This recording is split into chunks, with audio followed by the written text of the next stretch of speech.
Then there's 50 feet of crap. And then there's us. Oh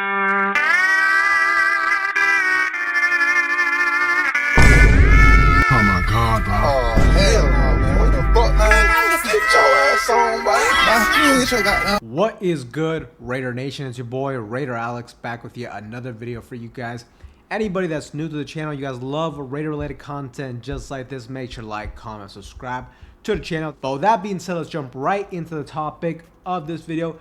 Just when I think things can't get worse for the Raiders, I get surprised week in and week out. The Raiders went out there and got absolutely demolished by one of the worst teams in football, the Cleveland Browns. Raiders get dominated at home, losing 24-10. And honestly, at this point, I don't really care about the wins and losses. Honestly, I don't really mind if the Raiders ended up going this season 2-15 record. Hopefully you get the highest draft pick as possible, but I do think there is a certain way you need to be playing these games, a certain way you need to be competing out there, and the Raiders just aren't doing that. And honestly, these games are just dreadful to watch. Time after time, series after series, we are rolling with Geno Smith, even though he clearly just doesn't have a grasp of this offense. He holds onto the ball way too long, even though he knows his offensive line isn't very good. And even in today's game, I mean, the Raiders did have some chance to put some points on the board with wide receivers being open, but Geno Smith just missed on these throws. On one occasion, he overthrew Trey Tucker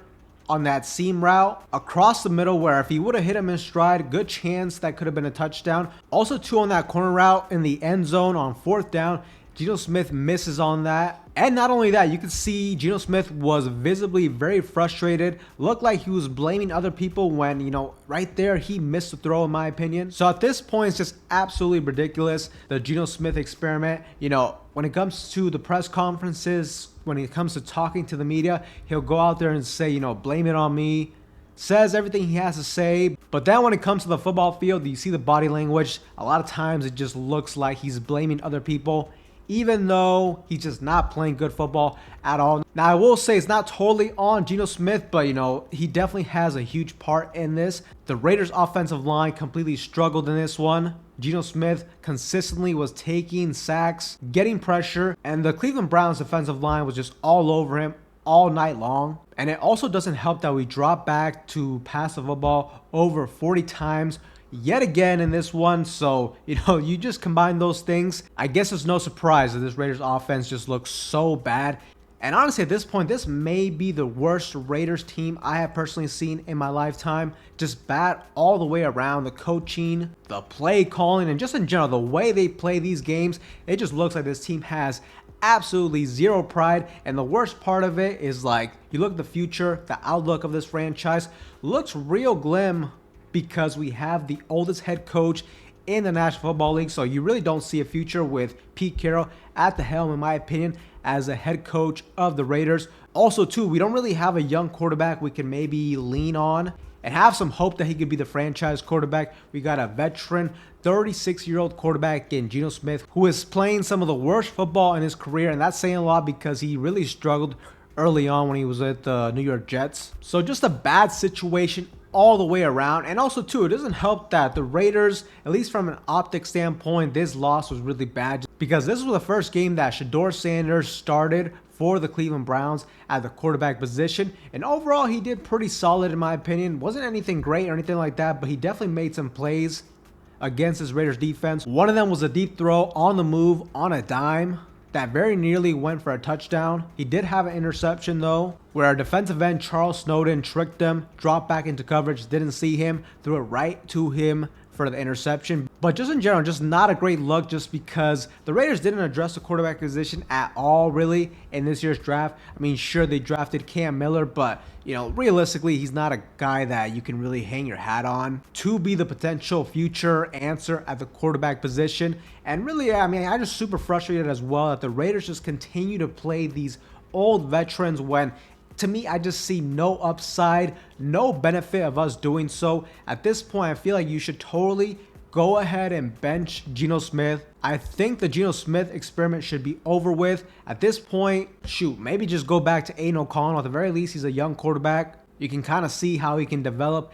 in Chip Kelly's system. Or at the bare minimum, I mean, you traded for Kenny Pickett. see what he could potentially do, and maybe even towards the end of the season, last couple games or so, I would personally not mind to see Cam Miller out there for a full football game just to see what you kind of have. But the Raiders just are not doing that. And it's not just at the quarterback position. We continue to see guys at the wide receiver position like a veteran in Tyler Lockett get a lot of snaps.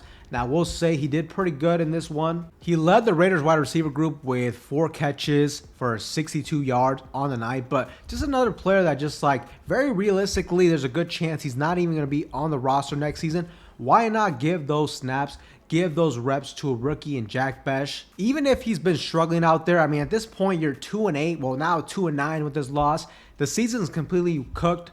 There's no chance of the playoffs. So why not just lose with the young players, see how they can develop? Because even with the veterans, the guys who you think are ready right now, even with them, we're losing. So to me, it just doesn't make any sense at all. With the Raiders going out and hiring Pete Carroll as the Raiders head coach, this very well may have been the worst decision when it comes to a head coach ever made by Mark Davis. And that's saying a lot because we all know he hired Josh McDaniels, who, you know, I think he definitely set this franchise back quite a bit. But at the bare minimum, I mean, like with Josh McDaniels, the team never looked this bad. You know, the Antonio Pierce-led football team from last season, yeah, that was definitely a bad football team as well. But at least with Antonio Pierce, you could have made the argument that he's a young head coach, that he had the potential and the upside to maybe develop into a head coach. You cannot really say that with Pete Carroll, though, at all. He is clearly in the tail end of his coaching career, so we really have zero time to wait for him to develop or anything like that. By us making a move and getting Pete Carroll,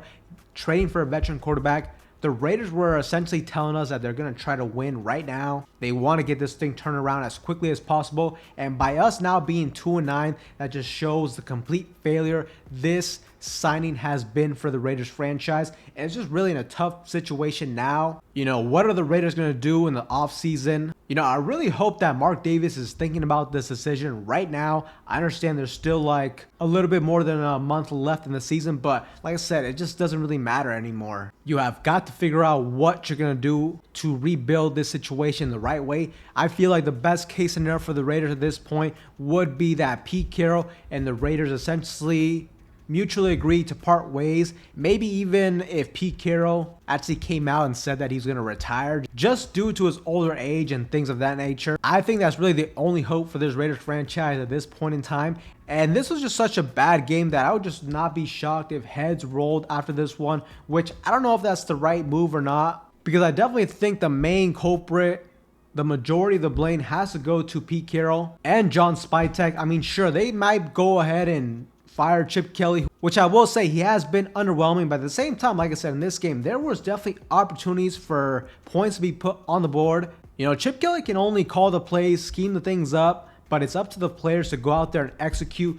Geno Smith missed on multiple throws. Trey Tucker had a drop pass as well that could have been a first down. Just things like that, you know, that's not on Chip Kelly. And I just feel like if the Raiders went ahead and fired Chip Kelly, in my opinion, that just would be a total scapegoat move. It wouldn't really help anything at all. And at that point, I mean, what are the Raiders going to do moving forward? Who are they going to get the offensive coordinator position? Really, your only hope would be that you'd have to take a risk on a guy this offseason, you know, some type of quarterbacks coach, wide receiver coach, a guy like that, elevate him to an offensive coordinator position and take a chance, take a gamble on that aspect. But, you know, that's definitely going to be a risky move. And usually things like that have not worked out for the Raiders in recent memory. But Raider Nation, let me know what you guys think in the comment section down below of this loss. Let me know what you guys think needs to happen. Do heads need to roll after this embarrassing loss to the Cleveland Browns? Let me know in that comment section down below. But with that being said, Raider Nation, that's all for you guys